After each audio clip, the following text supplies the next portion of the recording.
Two. Okay, two. What does home care encompass? So basically our home care services are in a home or in any place that you're residing. In the retirement homes, in assisted living facilities, or even in a hospital temporarily, in a nursing home, anywhere that you might be living. The care that we provide is not just for seniors, it's also for little people and babies. So anybody that might need a little bit of help from companionship and groceries and laundry to more personal care, like bathing and dressing and feeding. And then some of our more serious clients actually have ventilators and life support systems that they have in their homes. It's been 16 years and you are having tremendous success with Wilson Home Care. It seems every time I see you, you're getting an award or an accolade, but it hasn't been easy, and you started when you were very young, so take us back to the beginning. Well, I was an ambitious young person in Hawaii. I had arrived here from Iowa after I had a personal experience. When I was in the military, I had an accident that put me in a wheelchair for a few years. And so I had my own personal experience of knowing what it's like to need home care. And there were things that were lacking in the community at the time, and I looked around and I thought, wow, the resources here are quite limited, and home care seems like it would be a really good fit for the islands. So I thought, wow, what do I have to lose, you know? And just forged ahead. I decided to start my company when I was 21, and just never really looked back after that. In your early 20s, it seems very simple. It seems very simple, and you learn a lot from the school of life. You know, the first 5 years were pretty difficult and very challenging, but I'm stubborn and I didn't give up. But after the first 5 years, it really started to take off. And you know, we had 100 employees, I think, after the first 5 years, and it just built from there. You have had a tremendous amount of success at a young age. You're not even 40 yet. You always look well put together and not stressed and happy. How have you survived it? What has helped you to get through? I mean, it's really the million-dollar question. How do you do it? Well, I think because of what I do, I'm so inspired every day. It's a passion. If I wasn't so passionate about what I was doing, I would have never survived. And some of those really bad weeks, you have to love it. You have to be in it for other reasons besides money. And I didn't have a paycheck for the first 5 years when I started the company, and be ready for sacrifice. And you know, so it's more about the passion and the vision that I've had through the years, and carrying that out. And I'm inspired by these stories. We take care of these amazing people, and it's so rewarding. And I think that the joy is knowing how many people we're able to take care of, not just our clients, but also our employees. It's really heartwarming to know that we've been able to help so many people through the years. So the bigger it gets, the more people we're able to touch and help in our community, both from an employee perspective and a client perspective. What would you say is really vital to you having a good relationship with your staff? Listening.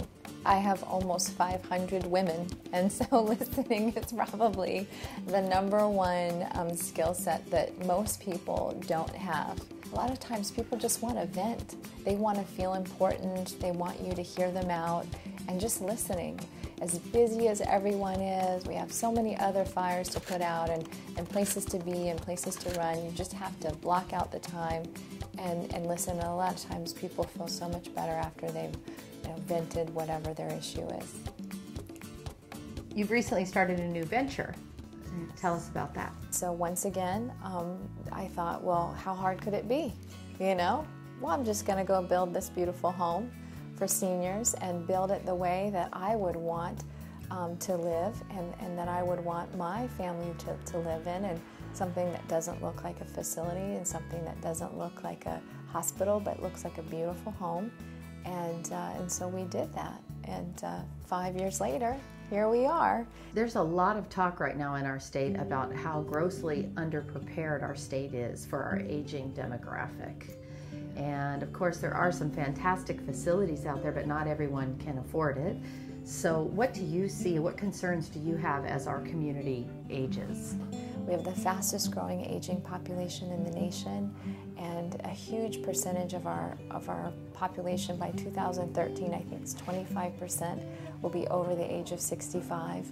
And we're going to have to face the issues head on. It's not exciting, it's not popular to talk about. It doesn't sound like anything that people want to hear because it's so negative. There's a lot of community issues, and it's everyone's problem. It's everyone's concern. It should be everyone's issue because it does affect all of us. And the facilities are in limited supply, so they'll be full. What happens then? There are a number of successful women in the workplace in Hawaii. Of course, you're among that group and one of the leaders in that group. What's it like being a female successful CEO in the state of Hawaii? And how do you juggle your quality of life and the time for you and those types of things? Well, it's certainly a zoo. It's a little bit crazy. My schedule is crazy. I have two people that manage my schedule, and then my husband, who's also a president of his company and a CEO, he also has several people that manage his schedule. So it is challenging sometimes to find personal time together. And when we do, we never talk shop. We don't talk about work at all. And so we just try to make sure that the time that's spent is just about us. We live in Hawaii, though. Every once in a while, it's good to be reminded that we live in this beautiful place and just take a break. Yeah. But as far as being a CEO, a woman CEO in the community, I guess I don't ever feel as though there's limitations. I know that this is a very small business community, and there's a lot of men in this small little island. But I don't ever see it as a barrier or a limitation. I feel more empowered, if anything. Maybe I feel sometimes like I have to prove myself more, but I always like a little challenge. One of the things that keeps me super motivated is my staff. I have a fantastic management staff, and sometimes when I have a difficult day or a rough day, they're so supportive and they're so loving. It's like a family. I think we work more than we do anything else. And the people on my staff here are just phenomenal, and I'm so motivated by them. Sometimes I'll just take a moment and I'll think about it. Oh my gosh, there's so many people out there in our community helping others, and that motivates me. It's really inspirational.